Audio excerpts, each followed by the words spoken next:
Okay, hello. My name is David Goldstone. I'm a board member of the Jewish Federation of New Hampshire, and I am with Michel Adler, who is a member of the Bethlehem Hebrew congregation in Bethlehem, New Hampshire, as well I am as well. And he is talking to us. I'm in Bethlehem right now, and he is in Franconia, New Hampshire, where he has resided as well. And he's agreed to talk to us about his experience as a child of survivors, as a survivor himself of his experiences in the 1940s, 1930s and 1940s in Europe. And so, Michel, you want to tell us a little about your life and your family before the Holocaust? Okay, well, before the Holocaust, I wasn't there. I was born in 1941 in France, and my parents had emigrated to France in my father in 1930, and then my mother came in 1933, and at that point they got married. I think it's because my mother gave my father an ultimatum. They had been seeing each other for a long time before that. To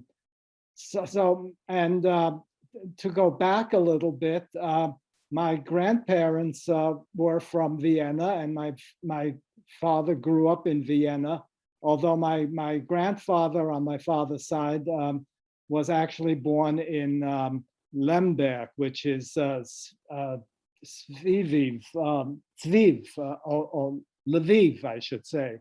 I'll get it right. And which is a city today a city in the Ukraine. At that time, it was a city in the Galicia, a part of Austria-Hungary and part of Poland, I think.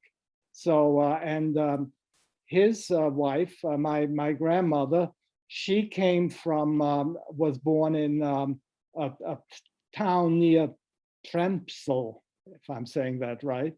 And it's a town near Minsk. So also at that time in the part of Austria-Hungary and today part of Belarus.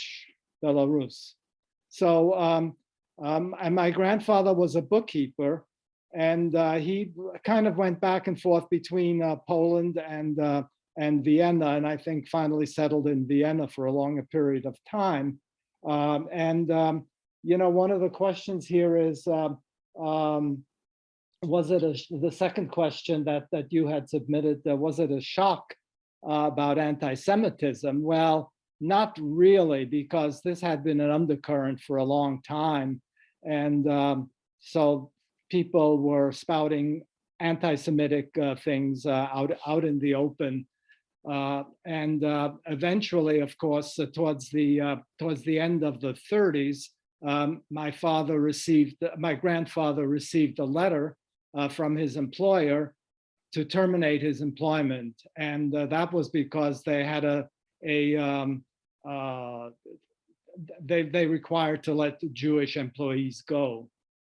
Fortunately, I think that my uncle, my father's brother, was able to, I think had already maybe emigrated at that point to England.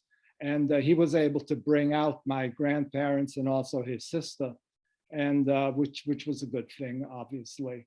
On my mother's side, my grandfather was born in 1865, so quite a while ago. And he served in the Kaiser's army, and he served in Bosnia-Herzegovina, I think, in the 1880s. Things were reasonable, I suppose, at that time,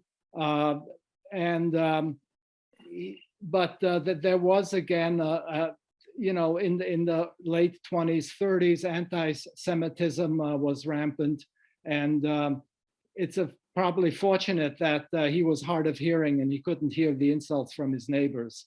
Eventually, they had a house in the suburbs of Vienna. It's called Klosterneuburg, and it was had fruit trees and gardens and so forth, and the Nazis kind of had their eyes on it, and so eventually that was taken from them, and they were put into a tenement apartment in Vienna, and eventually they were then in 1942 were deported to Theresienstadt and eventually to Treblinka, where they perished. Now, when my father came to France, the reason he came to France is because he had obtained a law degree, so and he wanted to be a judge. And the reason he wanted to be a judge was because that simply required an appointment, and you would then be paid right away. If you were to try to become a lawyer, you had to support yourself initially, and that was impossible. Well, being a Jew, he was not going to get an appointment. He didn't belong to any political parties, so that wasn't going to help him any. So in the end, he says, well, this just isn't going to work, and he emigrated to France, and hopefully he could learn French and maybe pursue international law or something in the international judiciary.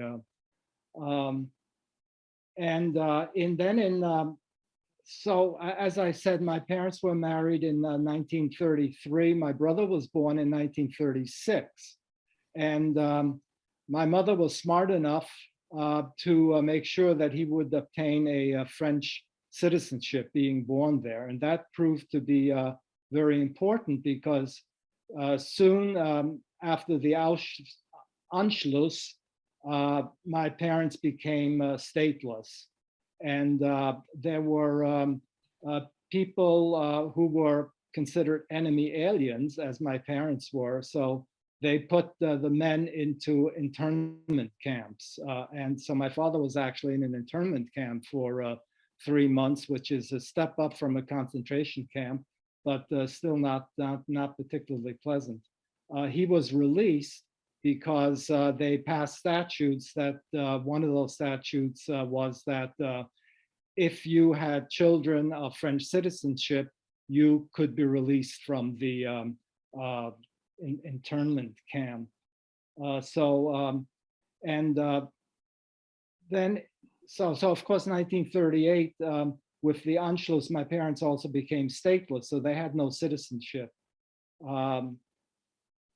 My father's only out was when the war broke out, or well, he was going to do his duty, and he had tried to enlist in the French army to fight Hitler, and but because he was an enemy alien, quote unquote, the only thing he could do was enlist in the French Foreign Legion, which he did, and he went into basic training in Africa. And you had choices then of signing up for the duration of the war or for 5 years. And fortunately, he signed up for the duration of the war because the war was over the following year in May, June of 1940. So then it took a while for him to come back home, and he didn't get back home until October. So we lived in Lyon, which was in the part of the Vichy regime. And so we were in, reasonably safe position because among other statutes was that people who served men who served in the military could not be deported in the roundups. But that was a little bit iffy sometimes anyway, because quote, mistakes were made. And once you were on the train, that you weren't likely to come back. And then in fall of 1942, the Germans took over Vichy France, and they marched into Lyon. and then things became very dicey. And we had to, my father made up his mind that he was going to leave, and we were going to escape to Switzerland. And he had consulted a number of people. He tried to get false papers through friends of his who were in the French resistance, with whom he worked. Unfortunately, the Germans had come in, and so the way to get those false papers was usually through the town halls, where they had all the proper papers, and you filled them out. But that was impossible, and we did escape, manage to find our way into Switzerland. That was kind of a difficult time trying to do that, and because you're going to be leaving your home that you've lived in for a long time, and you're just going to give it up. And I thought I'd read a passage. If I can find it. Okay. I wanted to read a passage from my father's book that I had translated about what it was like leaving a house that you had been in for a long time this was in Lyon. So this is just the last couple of paragraphs here. For the last time, we spent a sleepless night in our accustomed beds. Thoughts stormed into us and did not let us rest. Our life passed before us. 12 years before, we lived here and built this home piece by piece. Then came the children. Those scribbles on walls, that was Paul. That scratch on the furniture, the rag and torn book cover, Paul again. The children were sick, we calmed them and rocked them to sleep. Within those four walls, they have been growing. Yet all that passed and shall be no more. For restless and fugitive would we be on earth. Finally, the clock struck 4. We got up, dressed the children, and made ourselves travel ready. Silently and mechanically, we took care of the necessary. We ate breakfast for the last time in our trusted kitchen and lowered the window grates. Everyone took a rucksack, including Paul. A last glance embraced the room that offered us stateless a home and shelter. I took the baby in my arms, that would have been me. The door fell shut, the key turned in the lock, and its grating sound penetrated our hearts. The muffled clang broke apart like the last shovel of earth cast on the casket at the funeral of a dear and close friend. Carefully, with faltering steps in semi-darkness, we descended the stairs and went into the streets.